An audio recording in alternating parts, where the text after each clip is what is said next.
আপুরা বলো তো এটা কি আমার হাতে? এটার সাথে কি তোমরা পরিচিত আছো?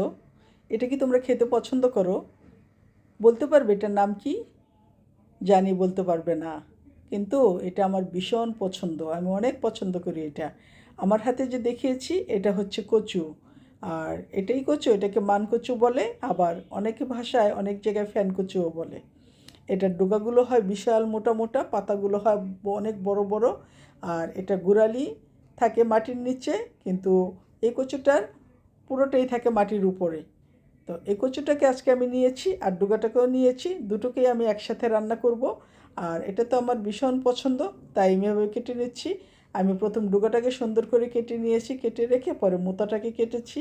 মোতাটা এভাবে না কাটলেও পারতাম, অনেকে দেখা যায় পিস পিস করে কেটে নিয়ে তারপরে পাটায় বেটে রান্না করে। তো আমি এটাকে পাটায় বেটে রান্না করব না। দেখেন, সাথেই তো আছেন কিভাবে রান্না করছি। হ্যালো এভরিওয়ান, আসসালামু আলাইকুম। আজকে আপনাদের মাঝে ভীষণ একটা আমার পছন্দের খাবার নিয়ে আসছি। তো এটা আমি সবসময় পছন্দ করি। আর সামনে তো কুরবানি ঈদ আসছে, কুরবানি ঈদ বলে কথা, বলতে পারেন কুরবানি ঈদের সাথে কচুর কী সম্পর্ক আছে। আমরা যারা এই খাবারটা পছন্দ করি তাদের কুরবানির সাথে এই খাবারের সম্পর্কটা আছে। কুরবানি ঈদ আসলেই এই কচুগুলো আমি এভাবে কেটে ফ্রিজে সংগ্রহ করে রেখে দেই। তারপর কুরবানি ঈদের মাংস দিয়ে এই কচুগুলো রান্না করে খেতে ভীষণ মজাদার হয়। আর এই কচুর যে ডুগাটা দেখেছেন, ডুগাটাকে আমি সিদ্ধ করে নিয়েছি সামান্য একটু লবণ দিয়ে, ভাপ দিয়ে ভালোভাবে আমি সিদ্ধ করে নিয়েছি। সিদ্ধ করে পানিটা চিপড়ে ফেলে গরুর মাংসটাকে হলুদ মরিচ লবণ দিয়ে ভালোভাবে কষিয়ে তারপর এখানে আমি সেই কচুর ডুগাটাকে আমি রান্না করে নিই। আর এটা গরম গরম ভাত দিয়ে খেতে ভীষণ ভালো লাগে।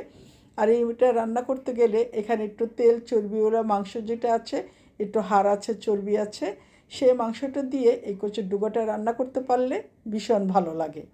তাই আমি বলেছি কুরবানির মাংসের মধ্যে তেল চর্বি হাড় আমরা সব কিছুই পাই। তো এটা আমি রেখে দেই, এই কুরবানির সিজনে আমি রান্না করি। তো আজকে আমি রান্না করে দেখেছি, সামনে কুরবানি ঈদ আসছে। তো যারা খেতে পছন্দ করো তারা এটা এভাবে করে খেতে পারো। আর কচুর যে মোতাটা আমি নিয়েছি, এই মোতাটাও খেতে অনেক ভালো। এটা আমি হালকা লবণ দিয়ে আর হলুদ দিয়ে সুন্দর করে গরম পানিতে আমি ফুটিয়ে সিদ্ধ করে নিয়েছি। নিয়ে পানিটা ফেলে দিয়ে সুন্দর করে ধুয়ে নিয়েছি, দেখতেই পেরেছ। তারপর এটাকে আমি একইভাবে রান্না করতে চলে যাব। তো আজকে আমি কচুর ডুগার জন্য নিয়েছি 1 কেজি মাংস, এবং কচুর মুতার জন্য নিয়েছি 1 কেজি মাংস। দুটোকেই আমি 2 কেজি মাংস দিয়ে রান্না করব। আর এই তরকারিটা আমার বাসায় আমি একাই খাবো, কারণ বাচ্চারা খাবে না। বর্তমান যুগের বাচ্চারা এই কচু খেতে পছন্দ করে না, কারণ কোনটার ভিতরে কী ভিটামিন আছে আর কোনটা উপকারিতা তা দিয়ে ওদের কাজ নেই, ওরা শুধু ফাস্টফুড নিয়ে দৌড়াদৌড়ি। তো এটা আমার ভীষণ ভালো লাগে, তাই আমি এভাবে করে নিয়েছি। দেখতেই পাচ্ছেন একইভাবে আমি মাংসটাকে সুন্দর করে কষিয়ে নিয়েছি। কষিয়ে সেটার ভিতরে আমি যে কচুটা কেটে নিয়েছিলাম সুন্দর করে সিদ্ধ করে পানি দিয়ে ধুয়ে, মাংসটা যখন আমার হয়ে আসছে এখানে আমি কচুটা দিয়ে দিয়েছি। দিয়ে আমি মাংসের মশলার সাথে সুন্দর করে মেখে নিচ্ছি। আর এটা আমি আগেও বলেছি অনেকে পাটায় বেটে রান্না করে, তো আমি বাটার প্রয়োজন মনে করিনি। আর এর জন্যই মনে করিনি, এই কচুটা যখন আমি মাংসের ভিতর দিয়ে নাড়া দিব, এটা নাড়তে নাড়তে কচুটা এমনিতেই খুলে যাবে আর একটু দানা দানা থাকবে, হাতে বাঁচবে। এটা আমার কাছে খেতে ভীষণ ভালো লাগে, তাই এটাকে আমি বাটার প্রয়োজন মনে করিনি। তো একইভাবে আমি সুন্দর করে এটাকে এভাবে রান্না করে নিয়েছি এবং সুন্দর করে ঝরঝর ঝরঝরে করে নিয়েছি, মচমচে হয়েছে রান্নাটা। এটা তো এভাবে লেবু দিয়ে গরম ভাতের সাথে একটু বোম্বাই মরিচ যদি হয় সাথে, ইস কী যে শান্তি! মনে হয় শান্তিতে 2 প্লেট ভাত খেয়ে উঠতে পারবো, এত টেস্টি হয়। আর আরেকটা কথা শুনেছি, আমার দাদার মুখ থেকে আমি সবসময় শুনেছি এটা নাকি শরীরের অনেক উপকারিতা আসে। যেমন শরীরে যাদের বাত আছে, বিষ ব্যথা আছে, এই কচুটা খেলে নাকি সেটার জন্য উপকারী হয়। তো আমি আমার দাদির কাছ থেকে রান্নাটা শিখেছি। আমার দাদি সবসময় এইভাবে রান্না করে আমার দাদাকে খাওয়াতো। তো সেভাবে দেখে এখন আমিও রান্না করে খাই। তবে আমার কাছে এটা ভালো লাগে, যার জন্য এটা আমি সংগ্রহ করে রাখি আর এটা আমি খাই।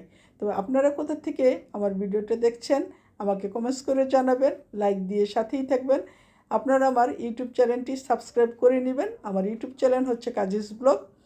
আর একটা কথা আপুরা, তোমাদেরকে আমি কিভাবে বোঝাবো এই খাবারটা যে আমার এত পছন্দ, এত পছন্দ। এটা আমার অনেক পছন্দের একটা খাবার, তাই এটা আমি খেতে অনেক ভালোবাসি। তো রান্না করার সাথে সাথেই আমি গরম ভাত নিয়ে সাথে একটু বোম্বাই মরিচ আর একটু লেবু নিয়ে বসে পড়েছি, কারণ এটা আমি না খেয়ে থাকতে পারছিলামই না, আমার জিভে পানি চলে আসছিল। এটা তো আমার খেতেই হবে, আর গরম গরম রান্না করার টেস্টই আলাদা দিয়ে খেতে। তার সাথে সাথে এটাকে নিয়ে আমি বসে পড়েছি। তোমরা যে যেখান থেকে আমার ভিডিওটা দেখছো লাইক দিয়ে সাথেই থেকো। তো আজকের মতো তোমাদের কাছ থেকে আমি এখন বিদায় নিতে চাচ্ছি। আল্লাহ হাফেজ।